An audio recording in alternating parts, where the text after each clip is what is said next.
Well, a Good Friday here on this Good Friday. My name is Rob Hall. We welcome you into the Gardener's Corner program, a Friday feature here on TV Channel 10, located on Charter Communications Channel 191, also on WKRX 96.7 FM. We hope that you're doing well, and a lot of people is off of work today, as today is the Good Friday holiday. Sunday will be Easter Sunday, and it used to be years ago that a lot of people observed Easter Monday, and it's still a few businesses out there that, still recognize Easter Monday as a holiday. But if you're out and about today, we certainly want you to keep that ear glued to the Gardener's Corner program. And we've got a lot of useful information to pass along to you today. We're brought to you by T.G. Brooks Company and Our Pride Foods, makers of Our Pride Premium Pimento Cheese Spread and Dip.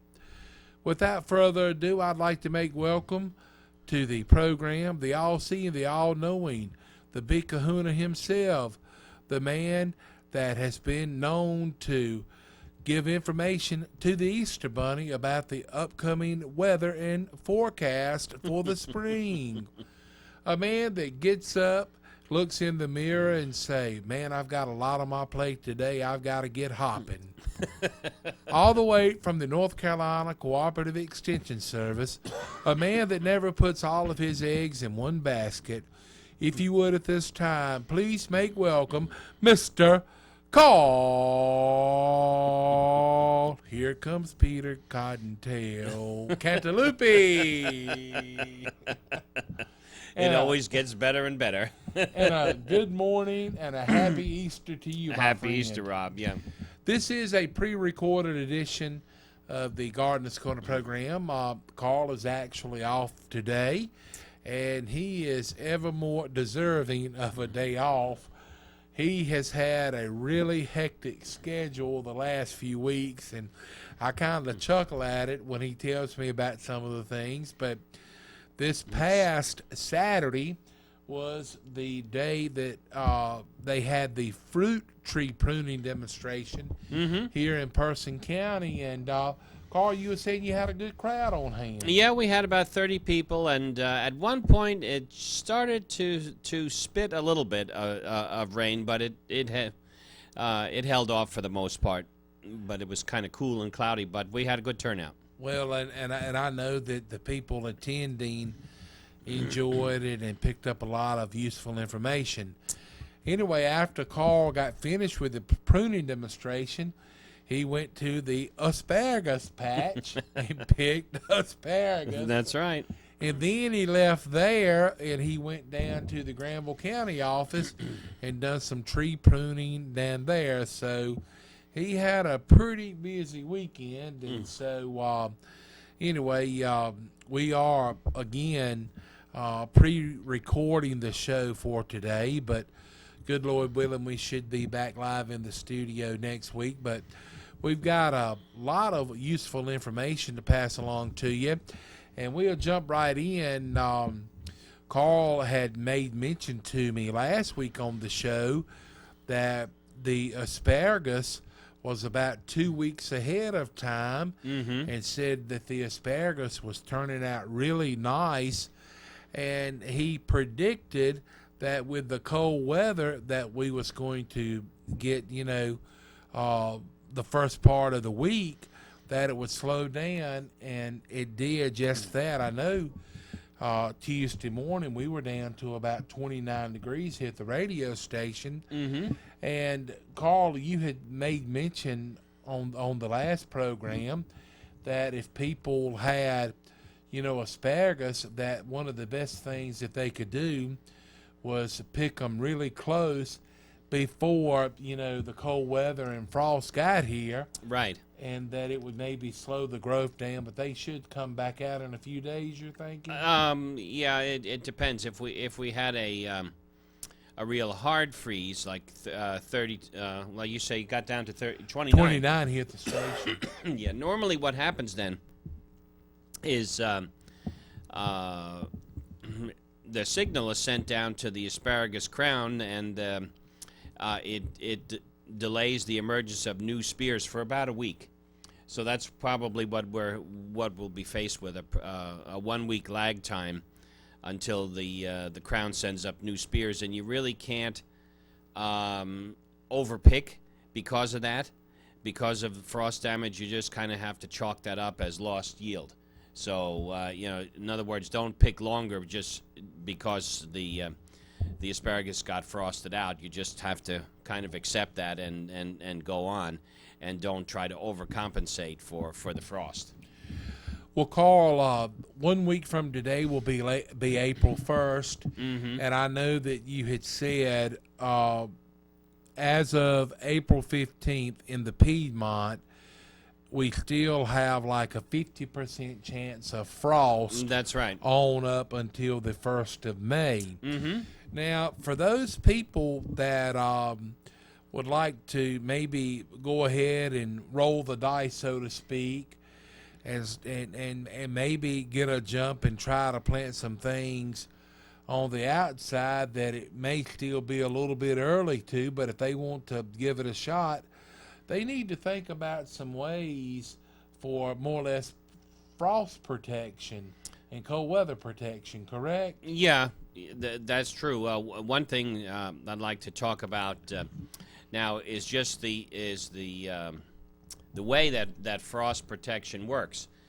Here you have a picture of some strawberries, and on the left you have a blossom, a normal blossom on the bottom, and on the top you can see the center of the blossom is blackened due to frost. And so looking at the color slide, you see strawberry leaves and flowers encased in ice. And so the people ask questions as to they wonder how water, when it freezes, or when it goes from a liquid to a solid, actually what happens to those strawberry flowers to protect them from frost. Well, when water changes from a liquid to a solid, it gives off heat of fusion, and that heat of fusion process actually releases heat.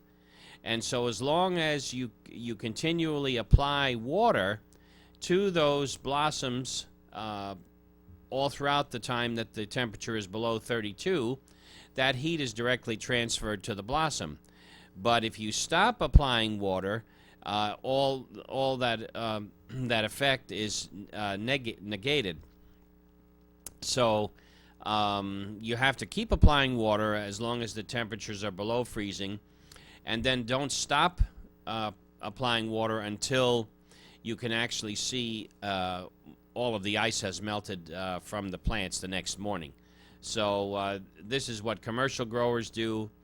Sometimes backyard gardeners will set up a lawn sprinkler, and they think that if they sprinkle over the top of the strawberry plants at 4 o'clock or 5 o'clock in the morning for an hour, that this is enough to protect them. And that actually it's better if you do nothing at all, because if you allow the sprinkler to run and then turn it off while the temperatures are still below freezing, you can do significant damage.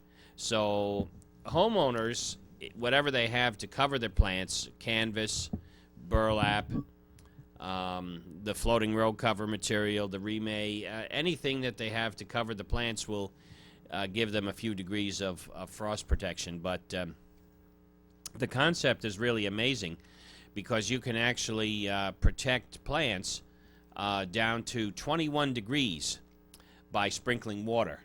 Wow. 21 degrees. 21 degrees. And now the hard thing, though, especially with commercial growers, is to keep those sprinklers moving and keep them from freezing up. So they have to go, out there with hammers and knock the ice off the sprinkler heads to keep them going. And there's nothing more worse than the feeling of being cold and wet. Absolutely. Oh, it is torture. Well, Carl, I have heard that some of the strawberry farmers actually have alarms in the field Mm-hmm. that when the temperature drops to a certain degree, the alarm will go off and it will wake them up, and they can go out and start the irrigation. But again, you're saying that if you do decide to use irrigation as a way to keep your plants from Frost protection. for frost protection, it is something that you need to continue to let run instead of just turn it on for a few hours and then shut it off. It just needs to run continuously. That's right, until the ice has melted off the plants. Then you can safely turn it off. But it's using sprinkler irrigation for frost protection can apply to several different crops. Some people ask me, well, can I use it to protect blossoms on fruit trees? Yes, you can, but the problem is as you're continually applying water to fruit trees, ice forms on the branches and it gets heavier and heavier and heavier. And it could break the limbs down. So for homeowners, backyard gardeners that only have a few fruit trees maybe, the best thing to do is to throw a sheet in the tree or a canvas, and then you can hang a 100-watt light bulb underneath the sheet. And a lot of times that'll generate enough heat to protect the blossoms. So, it's a lot of helpful hints. And, as Carl made mention, that if you want to maybe find some old bed linens or for some reason I can never remember the proper word. I think of interfacing, but it's actually called spun bonded row cover. but I always think of interfacing.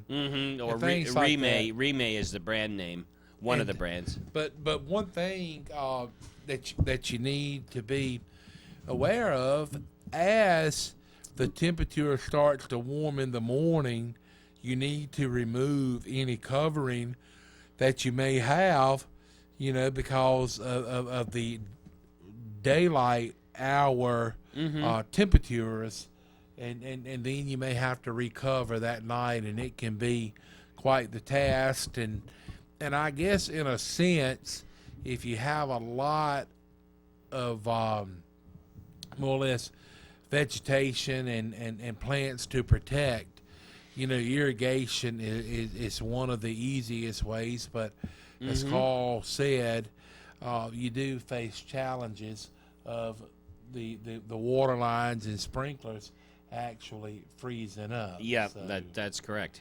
But again, Carl, if someone did experience some frost damage to some of their plants back when it was, pretty cool a few mornings earlier in the week, should they maybe try to prune off the damaged portion or leave it as is? Yeah, just wait until you can actually see if you have damage on trees or shrubs.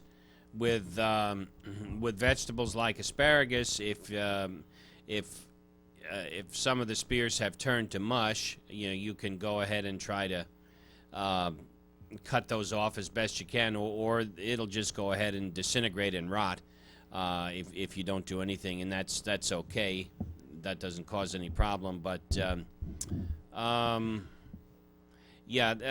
if you had cabbage, cauliflower, and broccoli, spinach, peas, they should fare pretty well with the low temperatures. Shouldn't have bothered those, because cabbage, cauliflower, broccoli can take it down to about 26 degrees with no problem. Wow. So if you had any warm season vegetables outside like tomatoes, peppers, eggplant, they cannot tolerate any kind of cold temperatures, and they all probably succumb to the frost.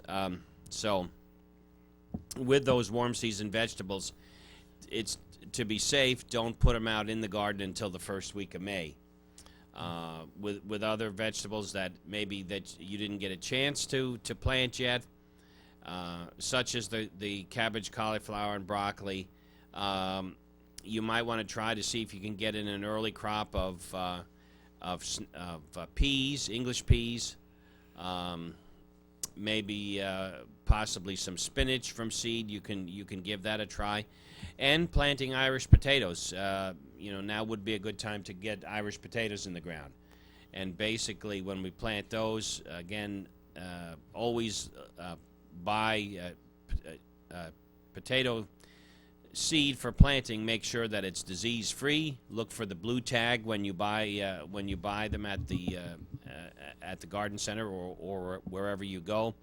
The blue tag indicates that the potatoes were grown in disease free soil, and so you shouldn't have any reason to fear that you're going to be bringing in plant diseases into your garden when you plant your potato seed pieces. Cut them up so that you have at least one bud or eye at each cut piece. You're probably looking at about a 2-ounce piece. That's a good size to plant. And so what you can do is, if you have large tubers, just cut them up into pieces. Make sure that you have at least one eye or bud. And after cutting, let them dry out at room temperature for a couple of days so that those cut surfaces can heal over. Then go ahead and plant them outside, in the garden. Well, Carl, I guess when you actually are planting Irish potatoes, the actual sprout lives off of that part of the potato until it can get roots into the soil. That's right. Mm-hmm. Now, when planting Irish potatoes, is it a good idea to water the potatoes right after you plant them, or is it best to wait and let the potatoes actually break through the ground before you start to water them? If your soil is on the dry side, you can certainly water. That wouldn't hurt. But if you have ample soil moisture, it's probably a good thing to hold back so that you don't induce rotting of the tubers. Mm-hmm. And then the other thing to remember when planting Irish potatoes, as the plant grows, a shoot is going to arise out of that bud, the seed piece that you planted, and send out roots. But then the new tubers that develop on that plant were going to be above that planted seed piece. In other words, that planted seed piece is going to shrivel up and die. And then as the plant grows, it produces new tubers above where you planted the seed piece, right? Mm-hmm. So it's important as the plant is growing to keep a mound of soil around that plant and just allow maybe the tip of the plant with its green leaves to show. and then you can stop when you get about 12 inches high. This causes the newly formed potatoes above the planted seed piece to develop a nice, loose, cool soil that will be shaded from the sun. Because if we allow potatoes to mature and they're not covered with soil, the exposed pieces, the exposed part of that piece to the sun is going to turn green. And that's a bitter alkaloid substance called solanine that if you eat enough of it, it can actually make you sick. Well, now, Carl, so what you're saying is when you plant the potato seeds, you need to actually work dirt up over what you planted as it grows. But then you say once it gets about 12 inches, are you talking about the actual bed or the potato plant itself? The mound. Once the soil mound gets about 12 inches tall, then stop mounding. Okay. Yeah. All right. So some useful hints. Now, Carl, is it safe to plant seed potatoes and seed onions in the same row? Is it a fact or a faux that the onions will get into the eye of the potatoes and make them cry. I knew that was coming. I ask you that about every year. Don't I? But yeah, no problems with that. Okay. And, for those of you all listening and tuning in to the Gardener's Corner program today, the Cooperative Extension Services are off today for Good Friday, but they have a lot of useful publications there that can help assist you in whatever goal that you're trying to achieve. If you're wanting to give a whirl at planting a vegetable garden and you've never done so, they have a guide on vegetable gardening. And also, if you would maybe like to start up your own composting pile or maybe construct your own greenhouse, they have these publications that are free to the asking. You can stop by your local Cooperative Extension Service office and they can print off a copy of it for you, or they can email it to you or send it to you by U.S. mail. So it's a lot of great information that is offered to you from the Cooperative Extension Service. You just have to ask for it. That's right. And they will gladly supply. Carl, let's get a word on right now for T.G. Brooks Company. They've been in business since 1936. T.G. Brooks Company stays on top of the growing season. So if you're ever wanting cool season vegetable plants, and before you know it, they'll have vegetable garden plants such as tomatoes, peppers, and things like that. They always have a good selection. Also, they have fertilizer, all other kinds of things that you can use around the garden.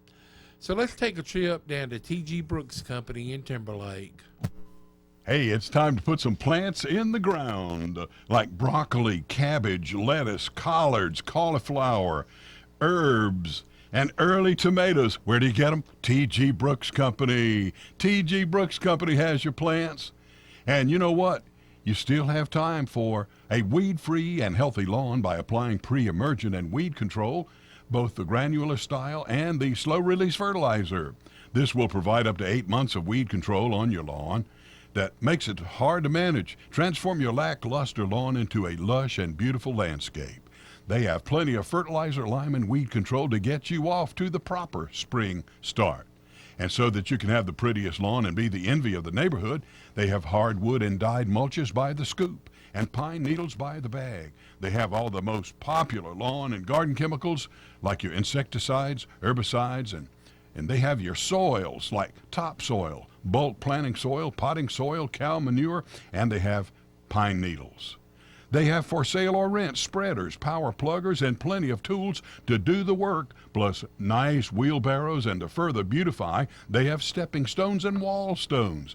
Plenty of friendly advice from years of experience in helping Personians and folks from the surrounding area to beautify their lawns and have healthy gardens. Whether it comes to your home or property, whether you are a homeowner or the commercial landscaper, T.G. Brooks Company serves everybody and gives the same service, the quality service, and time to everybody. Finish your workday with a delicious hand-cut ribeye steak from T.G. Brooks Company, prepared on your grill, and your family will appreciate not only what you've done to the yard, but what you've prepared for dinner. Serving homeowners, farmers, and construction since 1936. T.G. Brooks Company. Phone anytime, 364-2428. Here we are back on the Gardener's Corner program. My name is Rob Hall. Mr. Carl Cantalupi of the North Carolina Cooperative Extension Service, our resident expert, here with us. Carl divides his time between Person and Granville counties, and he always keeps something going on, so to speak. Carl, now, I know just a few weeks ago you had your specialty crop school. That's correct. And then you had a fruit tree pruning demonstration in Granville County. And then just this past Saturday, you had the fruit tree pruning demonstration here in Person County. Right. Have you got anything in the works for the upcoming future? Have you got to be doing any travels to give lectures and speeches No. anytime soon? No, but we'll be getting with the current Master Gardeners we did, I should say, we did this, got together with them this past week. The Granville the Granville Master Gardeners met on Wednesday, and the Person Master Gardeners met on Thursday. So we're trying to get them involved in doing different things, and try to see what kind of things that they would like to do. So, and that's part of the Master Gardener program, and that's the payback time that people give back in in relation to the training that was given to them the past fall. So, well, they hopefully will have a few good projects that they can commit to, and look forward to that. Well, Carl, it's hard to believe. Here it is, March, and you'll be starting up the Master Gardeners program course again in September. That's right. Mm-hmm. So those of you that are listening, if you would be interested in taking the Master Gardeners course with Mr. Carl Cantalupi, it's free of charge. It's a couple of things that you can purchase through the class if you would like. It's not, required, but the only thing that they ask for those that participate in the Master Gardeners course is you take some of that information that you learned doing the program and pass it on, and that can be done in many different ways, whether it's through a community garden, or maybe you would want to go and set up at one of the local gardening centers to maybe just be there to answer questions That's that right. people may have. And so there's a lot of different ways to give back, But again, just keep in mind the Master Gardeners program course will be starting up in September. That's right. And time is flying, isn't it, Carl? It is. It gets faster and faster. It seems like. Well, Carl, with April 1st coming along, it's still plenty of time to plant some cool season crops. Mm-hmm. Yeah, cabbage, cauliflower, broccoli from transplants, spinach, onions, Irish potatoes. Get those in as soon as you can. And, of course, soil testing will be available free again after March the 31st. So go ahead and get your soil samples in to know what you need. Going back to the pruning demonstration on Saturday, the individual had a lot of different blueberry plants, so we pruned blueberries, and questions from the group or statements made by some people from the group were that they had blueberry plants, but they just never did well. They continually struggled all the time. And probably the cause of that is that the pH is not acidic enough. You really have to grow blueberries in a soil pH of about 4.5. So you have to take soil samples, get them analyzed, and know how much sulfur you need to add to bring that soil pH down to 4.5. You really can't plant blueberries, then take a soil test, and then add the sulfur around the plants. It's not the same as working that sulfur in the soil so that when the roots of the plant come in contact with it, it's going to be fine. And that point was brought home to me several years ago when an individual set up a commercial operation and did everything right except for lowering the soil pH.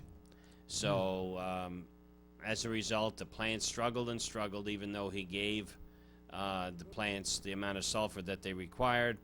And I guess the dramatic thing is that one part of his field got washed out one year because of a heavy rain. So he had been applying sulfur to that field, to those plants, but again, they just really didn't do much. But after he replaced those plants that washed out of the field due to the heavy rain, those brand new plants that he put in just took off like a shot.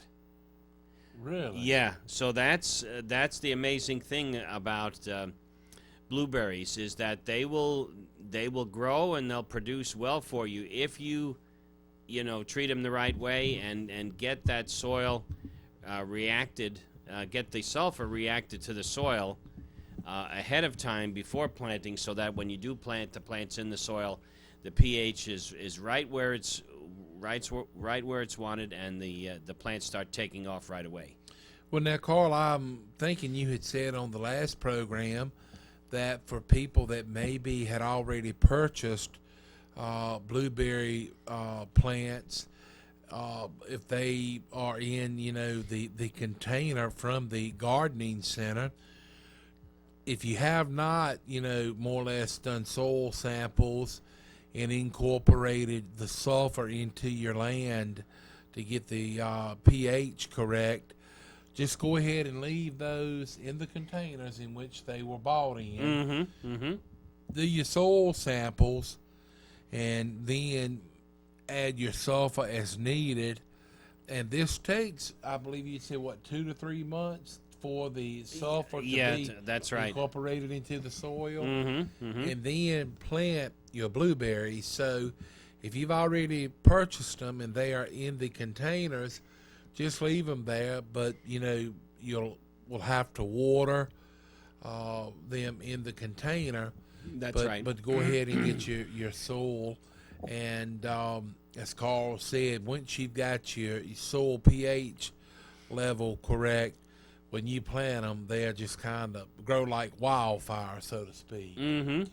So some helpful hints, and Carl, how you can keep up with everything as well as you do, but I guess when you're dealing with it, on a daily basis, you can retain, the information, but that's right. It's just really amazing to me how you can, be so versatile on pretty much whether it's vegetable gardening or, flowers and shrubs and things like that. So, well, it's a lot of repetition, and certain things happen at certain times of the year. So you know about when a disease problem is going to hit, or an insect problem, so you can kind of be prepared to know what's going to happen, and so that when the problem does happen, you can get right on top of it and let people know. Yeah. Well, Carl, what would you say if I was to say, I just received the results of my soil sampling, and it says that my lawn is in need of a lot of fertilizer and nitrogen, and here it is, still March, not far from the 1st of April. What would you say if I said, Carl, I'm going out to the local gardening store, and I'm going to pick up a lot of fertilizer and nitrogen and go home this afternoon and put it on my cool season grasses? What would your reply be? Good question, Rob. Yeah, try to find a fertilizer. If you can't find a fertilizer that doesn't have any nitrogen, find one that has a very low amount of nitrogen in it, and you can use that. But the best thing to do would be to if you're low in phosphorus and or potassium, just buy a fertilizer that had those elements in it. For phosphorus, maybe a 020 or 045. For potassium, you might want to go with a 0060 formulation of potassium, and just leave out the nitrogen until the fall. And of course, then if you have a limestone recommendation, add those to the soil. as well. It's going to take a longer time for that lime to move down through the soil particles because you're not really tilling it in as you would be if you wanted to start a new lawn in the fall. Then you can go ahead and add that limestone and work it in good, before planting. So it's not a good idea to put nitrogen on Cool season grasses now in the spring, Now, right? now, why is it okay to put the other things but not nitrogen on right now? Because nitrogen is what we call a mobile element, so it'll go from the young tissues, the older tissues of the plant, into the new tissues, and when it gets into the new tissues, in this case the grass blade, it will turn it a very dark green, and a lot of people get excited when they see this in the spring, but this creates a very lush and luxuriant turf grass where the nitrogen all goes into the leaf blade and very little goes into the root system. So what you start off with is kind of an unbalanced plant, and then when we get the brown patch fungus disease start to move in the summer,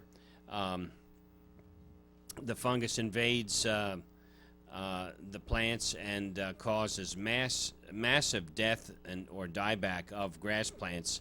Start out as a small area and then expand out large. So by over-fertilizing with nitrogen, you kind of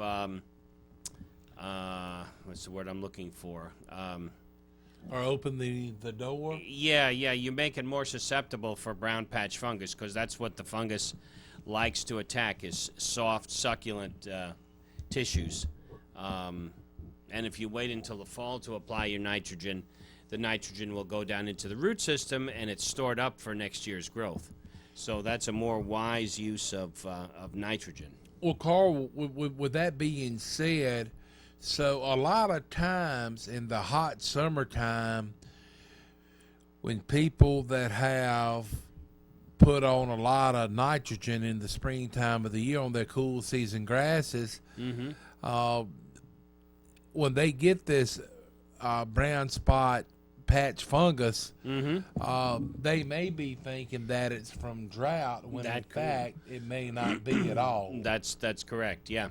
So again, the best time of the year to fertilize your cool season grasses heavily is in September on into the fall time of the year, and that way hopefully you won't be opening the door to brown patch fungus. And unfortunately, if you do get brown patch fungus, you're going to have to do reseeding in the fall time of the year. Yeah, you just have to let the disease run its course and then till up the areas and reseed. Is it a good time of the year to be planting fruit trees? Sure, you can get if you're getting dormant fruit trees from a mail order nursery. As soon as you get them planted. If you're buying them from a containerized nursery, you can bring them home. You have some time waiting to plant, but as soon as you can, it's probably best to get those in the ground as well. So some helpful hints. We need to get a word on for Our Pride Foods, makers of Our Pride Premium Pimento Cheese Spread and Dip.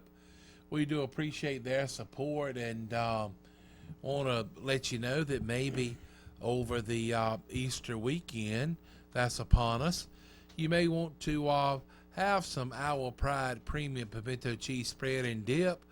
Whether you're having it as a snack or part of a meal, you can't go wrong. So let's take a trip and pick up plenty of Our Pride Premium Pimento Cheese Spread and Dip. Our Pride Foods, makers of Our Pride Premium Pimento Cheese Spread and Dip, is made in Roxborough.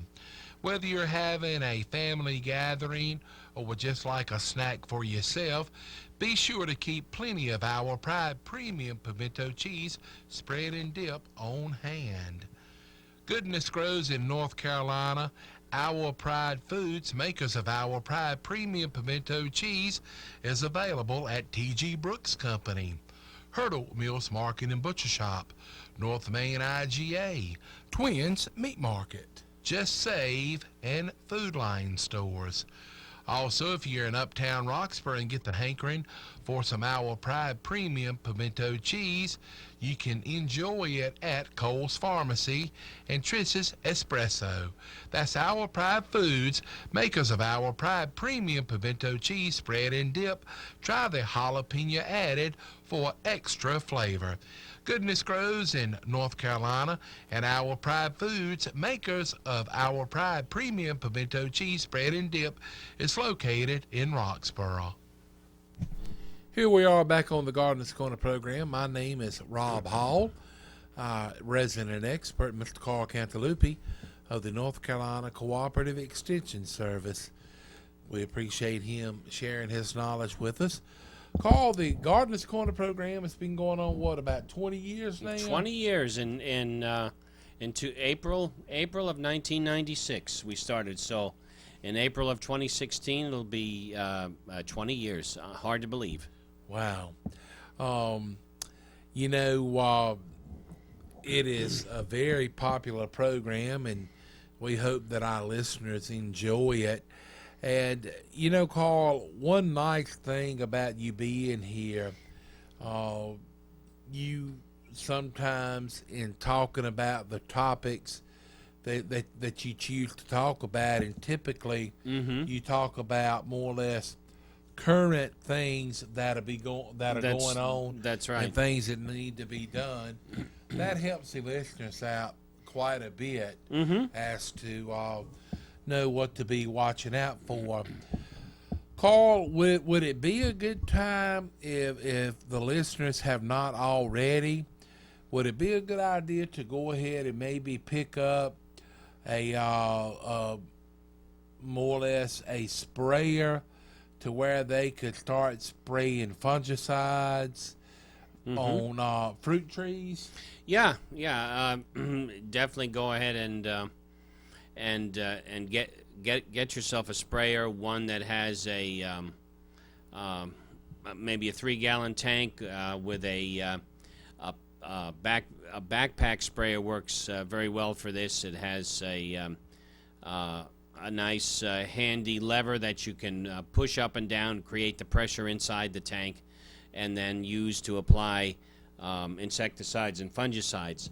As we were talking at the fruit tree pruning demonstration, people were asking when they should stop, when they should start spraying, and one question that came up was the use of dormant oil. Dormant oil is applied to fruit trees when they're still dormant before the buds break. Dormant oil generally controls scale insects, overwintering scale insects. The oil acts as a suffocant and kills them that way. And also, if you have a problem with spider mites, dormant oil will control those as well. But many people think of a dormant oil spray as a cure-all, that as long as they put on the dormant oil, they don't have to do anything else during the growing season, and that's not true. Actually, your sprays that are timed as the tree is growing is much better to be able to kill off insects and diseases. For example, right after the flower petals start to fall, that's when a lot of insects and diseases get their start. So that's why you have to start right at petal fall and get right in with your insecticide and fungicide applications. Most fruit tree sprays are sold as just that, just a general fruit tree spray, either as a wettable powder or a liquid. And these the home orchard sprays generally contain methoxychlor, which is an insecticide that will kill chewing insects like worms and beetles. And it'll also have malathion to control sucking insects such as aphids and leafhoppers.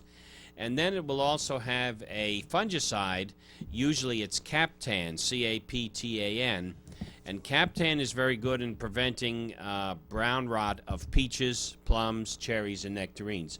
So all these materials are formulated together as one product. So if you just have a few trees, buy a General Home Orchard spray, and that will get you by for the most part. There are other diseases that call for additional fungicides that you can add to the fruit tree spray if you're bothered with fungus known as cedar apple rust. The rust fungus gets its start in the cedar tree, produces a gall. The spores are released from the gall. They blow over to the apple tree leaves, makes the yellow and orange spots on the leaves, and in severe cases it might cause total tree defoliation. So you want to be protected with the insecticide Immunox, Immunox, and this can be added to the fruit tree spray mixture that has the two insecticides and fungicides. The time to add the Immunox in that spray is right at petal fall and continue about 6 weeks after petal fall. At that time, the galls on the cedar trees dry up and no more infection can take place. So you can stop the addition of Immunox at that time. Now, another good thing to remember when you're spraying fruit trees, sometimes instead of the fruit tree spray containing methoxychlor for your chewing insects, it'll contain 7 or Carbaryl instead. And this is fine, but you have to remember that if you use the insecticide 7 or Carbaryl and you apply it to apples or crab apples earlier than 30 days after petal fall, 7, along with insecticidal properties, 7 is a great thinning agent. That means if you spray your apple trees with 7, you can potentially burn all your blossoms and you won't have any fruit that year.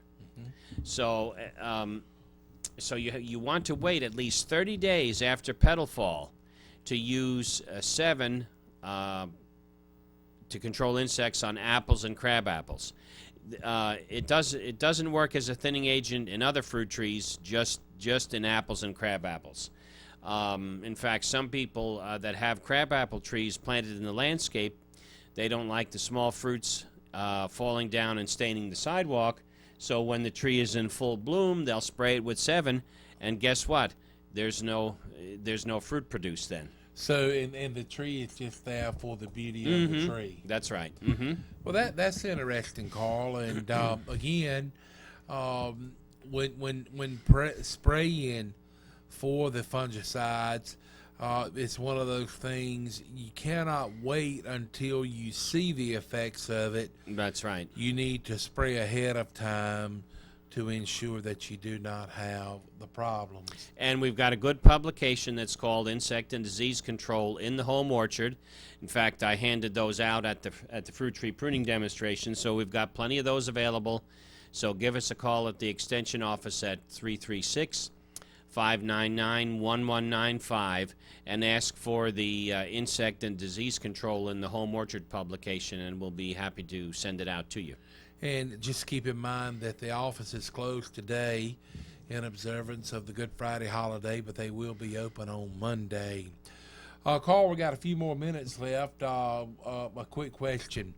I've got some onions coming up in the yard. What should I do? Wild onion? I didn't plant them. Okay. Sprays of 2,4-D, which includes the trade name products of Speed Zone or Trimec, Trimec. Either of those will work good and will control broadleaf weeds in the lawn. In fact, it's been about 2 weeks ago now, I guess, I made an application. I combined Speed Zone along with Treflan, which is a pre-emergence herbicide that people can use in their flower beds. And spray it on the ground. It's an orange material, orange liquid, and that prevents the growth of many grasses and weeds. So I applied some, not Treflan, I'm sorry, Surflan, Surflan, Surfland plus Speed Zone. So I took care of the wild onions and other broadleaf weeds in the lawn. And then the Surfland is a good pre-emergence for crabgrass. So I kind of kill two birds with one stone. Well, some useful information that Carl shared with us today here on the Gardener's Corner program. And we again want to say thank you for tuning in to this recorded edition of the Gardener's Corner program, brought to you today by Owl Pride Foods, makers of Owl Pride Premium Pimento Cheese Spread and Dip. And also our other sponsor was T.G. Brooks Company, in business since 1936. I know a lot of people will be attending sunrise services on Sunday morning, and then be having ham and other tasty treats and Easter egg hunts. But from Mr. Carl Cantalupi and myself, a happy and safe Easter weekend to you. Mm-hmm. And we look forward to seeing you next week for another edition of the Gardener's Corner program. And as always, thanks for tuning in, and also a big thanks to Mr. Carl Cantalupi Thanks, Rob. for sharing his knowledge, and also a thanks to Kilby for getting us on the air and running our sponsors' commercials whenever we ask for him to. But that's going to wrap it up for this recorded edition of the Gardener's Corner program. And again, a good Friday to you, and a happy and safe Easter weekend.